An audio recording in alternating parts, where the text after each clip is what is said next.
So today we are at one of our mentees, Olivia's properties. Yeah, so we're at Olivia's place right now. This is in rural Harrogate, so we're out in the sticks. And she's got a beautiful little place here, a little cottage. It's a 2-bedroom. This is actually her second property in 2 months. So she's been working with us for 2 months now. She's also got another property over in Leeds City Centre, which is this beautiful penthouse apartment. So we're gonna have a chat with her now, show you guys a little bit of the cottage that we're in, and just understand how she's got on and how well she's done, really. So we're in your second property now. Yeah. How does it feel to say that? Crazy to think I only first started speaking to you two about, 7-8 weeks ago? Yeah, I think Yeah. we're coming up to our 8th week, I think, Yeah. aren't we?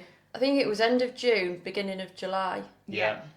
And so this is your second property that we're sat Yeah. in now, this gorgeous cottage. Yeah, How far away is it from your house where you live? I can look out of the window and see my house, which is crazy. Before I sort of met you two, I never would have thought I'd be sat here running this as my Airbnb. And you've got two. Where's Yeah. your other one then? So I've got one in Leeds City Centre, that's been fully booked pretty much since the day I launched it, Amazing. which is crazy. And what about this one? When did this one go live? This went live 2 weeks ago, and again, it's been fully booked. Fully booked. Apart from the odd sort of day in between, they've been fully booked. Even in the week, which, you know, when you first got your listing and you haven't got reviews, I was like quite shocked Yeah. how quickly it took off. And I feel like with like city centre locations, you know they're going to do well. Yeah. But especially a village, your home village, I bet you didn't expect it to then be fully booked. Yeah. Well, I mean, you guys showed me how to use AirDNA and, you know, check what the occupation was around here. It was like Occupancy, 80%, Yeah. which was crazy. Unbelievable. Yeah. Because this is super rural as well. Yeah. Like, you know, and I think it's good that you've got a balance of a Leeds City Centre apartment Yeah. and also out in the sticks. Yeah. Because we kind of are out in the sticks Yeah, right now, we aren't we? Yeah. Yeah. And I think it's great that it's been booked up almost back to back, like you Yeah. say, with a couple of days in between. So I think that's quite interesting. It's not surprised me, but I think it's good that you've got both worlds now. Yeah. I think for my portfolio, it's nice as well to have a mixture. Yeah. You joined us 2 months ago. Yeah. What were you doing before that point? I am actually a property developer. So you know a thing or two I've about done about properties. everything else in property apart from the rent-to-rent Airbnb strategy. I mean, I'm still doing my developments and I don't think I'll ever stop doing them. But for me, it was about helping me build cash in my business quickly so I can do more developments and invest more, which, I mean, 2 months in and I've got cash coming in, which is brilliant. So what is the profit margin so far from the Yeah. 2 apartments, do you know? I would be looking at about 1,500 from Leeds, and this one could range from 1,000 to 3,000 in peak. Oh my gosh, wow. I couldn't believe it until I put it in the money tracker page that you gave me, and you know, because I know all the bills, Yeah. because I live over the road Yeah. in sort of similar size house. So once I put all the bills and the rent in, I was like, wow. Yeah. That's Yes. insane. And It is. I'm not by any means putting this on like a nightly rate that's ridiculously expensive. No, it's in line with the Yeah. market rate. It's totally in line, yeah. Yeah, because you were saying as well that you've got friends who have got a Yeah. huge farmhouse up there that's an Airbnb Yeah. and they're doing really well, and you know another one that's sort of down the road and they're Yeah. doing super well. And they are the high end. Yeah. You know, that they are nearly £1,000 for a Yeah. couple of nights, whereas I'm on the sort of lower end, and if they're doing well, Yeah. you know, I'm appealing to a lot wider audience. So yeah, I'm really happy with it. Yeah, ready to look for the next.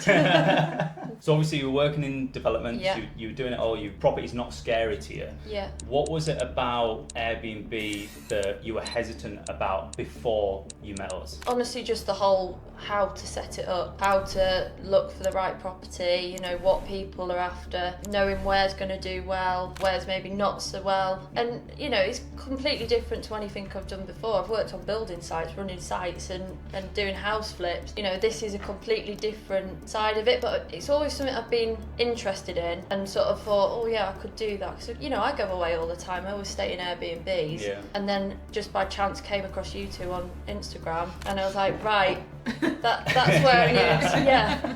No, but I don't think you can ever have enough education. You can learn so much from other people. I think it was great because when we first met you on that first call, Yeah. and we were both saying, you feel like you're doing this big scary thing of Yeah. property development, which we would feel totally nervous about. And you were like, yeah, but you guys are doing Airbnb and there's so much more to learn there. And I think it's just crazy how we both look at each different industry. It's all property. There is just niches and understanding how each industry works, which I think is really cool. The thing I like about the rent-to-rent Airbnb strategy is how quickly you can see Results. the benefit from it. Yeah. Whereas like property development, it can be years before you get any return, which it's very rewarding, but to actually have something within a month making you money, how can you not like that? Did you think it was going to be that quick when you first joined? No.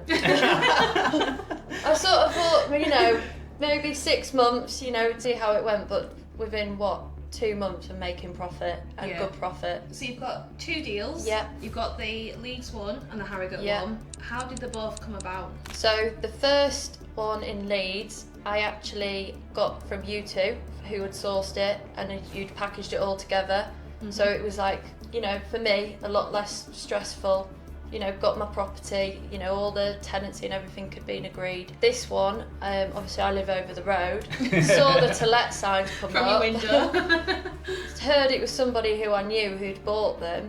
And just approached them and just explained what it is that I'm doing, what my intentions with this property would be, and would they be happy to let it as an Airbnb. How did that conversation go? It obviously helped that you knew the landlord, the developer. Had he heard of rent to rent before, or was it something that was like completely new to it? I'd say it was completely new, but I've done my research and listened to all the information you guys have given me, and you realise the benefits for the landlord, and I'm a landlord myself, so I can relate to their side. It's someone they know. They would just seem quite happy to trust me with it. I think that's great as well, because I think a lot of people think that they need to go and reach out to landlords on Rightmove or Zoopla or wherever, but actually there's people that are in your network immediately that you might know or might know of that have properties. And I think it's great that you just went straight to it and were like, right, this is the business that I've got, this is what I want to do with your property. At the end of the day, what's the worst thing that can happen? They can say no. Say no. But unless you try, you're never going to know. What is the goal now? Where do you want to get to with this? I want to build my business up to, I don't know, however many, so I'm completely financially stable and I can have my business sort of hands off. Like with my developments, it's very hands on. Whereas this, don't get me wrong, you have to put a lot of work in to getting them set up. But then once they're set up, they almost run themselves, don't they? Yeah. So if I could get 10 to 20, I can retire at 35. That's the goal, yeah. It's not a ridiculous goal, is it? Not when you it's can get within reach. 2 in 2 months. Yes. If you keep going on that rate, but how long do you think you're spending on 2 properties per week, per day? I just sort of check my bookings sort of in the day, 5 minutes here and there, check with my cleaners, make sure everyone's happy, check your messages, don't know, probably less than half an hour a day. And that's just me probably being a bit fanatic with it. It's not, you're not tied to it, you can run it on your phone. You can be anywhere, right? Yeah. You went away, I think, did you go away for the weekend? And it ran totally fine, there was no major issues? No, as long as you've got internet connection and you've got your phone, you can manage it easily. You got a good team in place. I mean, that's the hardest thing, isn't it? Getting a good cleaning team. Definitely, And obviously you've got 2 different cleaning teams, in the different locations. How do you find it managing 2 different cleaners? I've been really lucky that both have been spot on from the start. I've just found going and checking, even going to Leeds and just making sure that everything's to my standards, and they've been absolutely brilliant. I can't fault them. So what would you say has been the biggest challenge so far? Obviously it's been 2 months, it's gone very, very quickly, it's been very full on, but what do you think has been the toughest thing to overcome? Probably other people's opinions and not letting it get to you. Like this cottage here, I know a lot of people around me and everyone's sort of got something to say, like, oh, how are you going to make that work? How do the figures add up? What are you going to do in winter when it's, not typically a touristy time? But I've done my due diligence, I've done my research, and as far as I can see, my figures add up well. Stack up. I've got my Leeds apartment, say January time when it is going to be quiet here. I know that my Leeds apartment is going to still get bookings in January. I've got enough profit in that property to more than carry this one through if needed, which I hopefully don't think it will. But I don't think it will. I don't think so, no. You've got that safety net. You do. You've got a diverse sort of portfolio, haven't you? Yeah. So if it is struggling, then the lease one can pick it back up. But I don't think you can have any problem. I mean, you're in such a good location Yeah. here. The amenities that have come with the property Yeah. as well, I think are just brilliant. Especially the log burner down here as well. I think throughout winter, even January and February, Yeah. I think people are still going to want to get away from the Christmas blues and have a weekend away. Yeah. And Cozy little cottage. yeah, yeah. What do you Trying to make it like a retreat, Yeah. you know, somewhere where people can just come and just relax Yeah. Yeah. and just get away from, you know, normal life. So how would you sort of cap off your experience with the mentorship so far? Because obviously Yeah. we're only halfway through right Yeah. now. What are your thoughts? I can't fault you two at all. Like, you've always been there at the end of the phone for anything, no matter how silly it might seem. The thing is, you've done it. You've been through it. You know what problems can come up, and you two have been brilliant. I think the package you put on